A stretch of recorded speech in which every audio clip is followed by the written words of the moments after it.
el presidente Gustavo Petro de pedirle al Fondo Monetario Internacional, a estos bancos de esa banca multilateral, de extenderle el plazo de pagos. Esa es una muy mala decisión, porque el crédito con el Fondo Monetario Internacional es un crédito de corto plazo, a 5 años, con 3 años de gracia, un crédito cuyo valor anual en intereses es el 1%.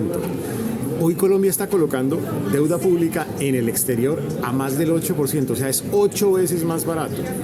Cambiarlo significaría 2 cosas. Uno, que normalmente sería pues mucho más costoso, 8 veces más costoso el crédito, pero cambiarlo también significaría otra cosa, y significaría que el Fondo Monetario Internacional seguramente lo haría, pero basado en un crédito contingente, o sea, sujeto a unas condiciones, como tuvimos en 1999.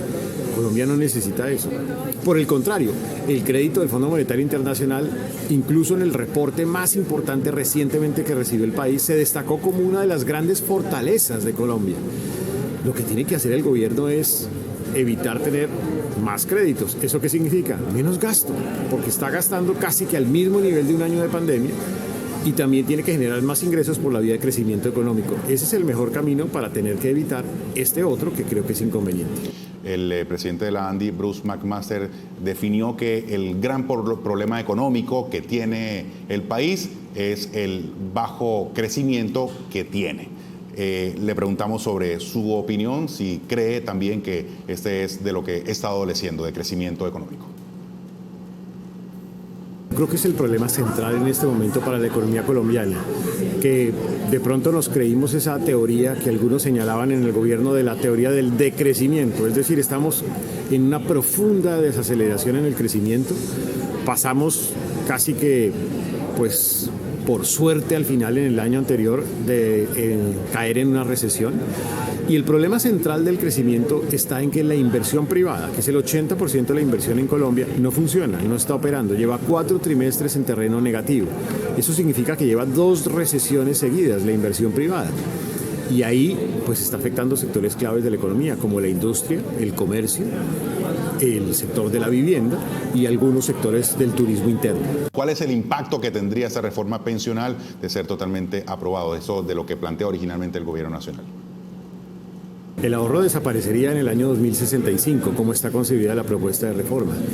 ¿Eso qué significa? Significa que el gobierno tendrá que hacer eventualmente otra reforma pensional más adelante, o tendrá que acudir a los recursos del presupuesto de la nación con más déficit o unas reformas tributarias para poder solventar los costos de las pensiones de los jóvenes de hoy. Por lo tanto, en el fondo, esto significa que los jóvenes tendrán que pagar las pensiones de quienes somos adultos en ese momento con más tributos. Entonces, claramente el ahorro pensional pues sí se ve afectado dramáticamente. ¿Y eso por qué pasa? Pasa porque el umbral que se escogió para transitar los recursos del régimen de ahorro individual al régimen de prima media es muy alto. Entre otras, además, pésimamente armado. Es técnicamente muy mal armado porque pareciera más como una negociación. Entonces, tú dices 3 por 3 salarios mínimos, tú dices 1,5, calculemos el promedio. Me parece que es muy mal, mensaje el hacer una reforma pensional con tan bajo nivel técnico. Pero también está la posibilidad de que a través de esa propuesta del sector solidario se le dé la oportunidad de que personas que no tienen ninguna posibilidad de recibir una pensión en el futuro, con esta sí la puedan tener, de tener un ingreso mensual luego de que se conformase este sector solidario. Eso es cierto, pero para eso no se necesita una reforma pensional. Eso lo ha podido hacer el gobierno desde el día 2 de inicio de gobierno. Si la prioridad genuinamente eran los adultos mayores, era simplemente voluntad política de destinar más recursos del presupuesto de la nación para incrementar el programa Colombia Mayor y que hubiera esos recursos suficientes. Luego, para eso no se necesita reforma pensional. Y en su criterio sobre el futuro de los fondos de pensiones, los fondos privados, las famosas AFP, ¿qué podría pasar si resulta esta propuesta de reforma al actual sistema de pensiones? Pero totalmente, las AFPs juegan ya otro papel totalmente distinto. Hoy la AFP en el sistema lo que hace es que gestiona el riesgo financiero y gestiona el riesgo operativo. En el nuevo modelo, ni gestionan el riesgo financiero ni gestionan el riesgo operativo. Simplemente se convierten en compañías que auditan cuentas. me parece que se rompe completamente el sistema de aseguramiento en el sector y el riesgo es que no existe claridad ante quién uno puede reclamar sobre, por ejemplo, cómo traslado el paciente de un sitio alejado del país a una capital. Eso no es claro y eso va a generar un problema especialmente con los pacientes. Justamente de la reforma a la salud que tuvo un traspiés muy importante, que se archivó en la Comisión Séptima del Senado de la República, pero que a punta de decretos está avanzando el gobierno del presidente Gustavo Petro, haciendo los cambios que pretendía con la reforma que, repito, se hundió en el Senado.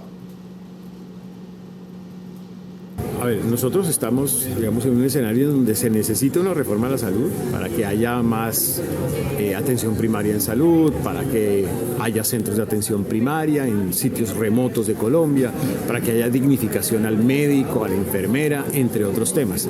El problema es que esto se hizo tristemente a costa de un sistema que es exitoso en América Latina, que tiene una cobertura casi que del 100%, en donde se deteriora con la propuesta la gestión de riesgo financiero y operativo y se le entrega a la ADRES la administración de poco más de 90 billones de pesos sin las capacidades para hacerlo. Entonces el escenario en que estamos hoy abocados es más de 28 billones de pacientes administrados por la nueva EPS que está intervenida, una entidad que pues claramente tiene dificultades para administrar semejante tamaño de población, un ADRES que hace giros directos a los hospitales, pero con muy poca capacidad para hacer la auditoría de esas cuentas. Entonces lo que eso puede generar en un momento determinado es una crisis financiera al sistema y una crisis fiscal al país. Sobre el hecho de que ya algunas EPS, 6 de ellas, 2 muy importantes aquí en la ciudad, decidieron o proponen embarcarse en esta línea que propone el presidente Gustavo Petro de dejar de ser las famosas EPS y avanzar a ser gestoras de salud. ¿A usted qué le dice eso?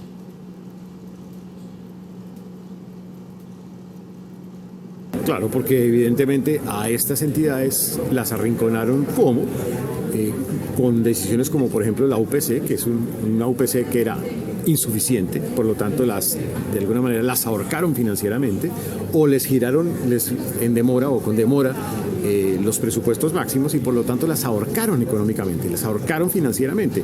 Frente a ese escenario, pues ellos tienen un problema ya de liquidez, un problema patrimonial. La respuesta obvia y lógica es, tranquilo, yo le entrego a los pacientes, que es mi problema, y más bien me dedico a ser gestora, que eso es como decir auditar cuentas sin tener responsabilidad sobre el paciente.